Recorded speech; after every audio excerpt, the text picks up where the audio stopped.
विधायक दल नेता नाम भाई उपनेता भाव केवी सिंहदेव एवं महाराजा केवी सिंहदेव एवं प्रभाती परिवार को जो सर्वसम्मति क्रमे आज निर्वाचित करागला आम नेता मनोनीत कले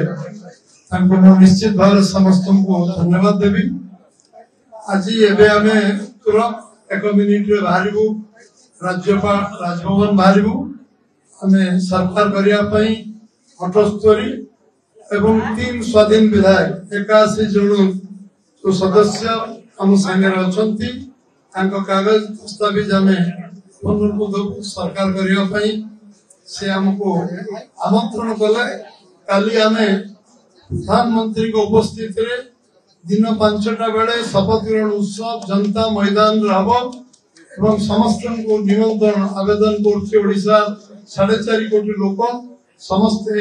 से कार्यक्रम को निश्चित खाली दीपावली मनइबे सारा ओडिशा रे दीपावली मनिबो एवं समस्त 2टी दीप जालिबे केंद्र सरकार राज्य सरकार पई ओडिशा जनसाधारण को जो विश्वास अच्छी आस्था अच्छी काली आम नवा सरकार शपथ होला परे से कार्य शपथ ग्रहण उत्सव पर सामान्य ओडिशा जो कथा संकल्प कर से कार्य अग्रसर हेबे एवं आपण माने समस्ते 4टा सुधा जनता मैदान रे काली पहुंचबे एवं आपण मान को समस्त को ये मीडिया माध्यम रे सारा ओडिशा लोक जो मन आग्रही से माने जनता मैदान रे उपस्थित हेबे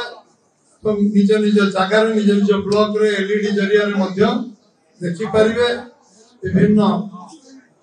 तो कार्यक्रम रही दीप जड़ेबे दीपावली मनइबे समस्त बहुत बहुत धन्यवाद।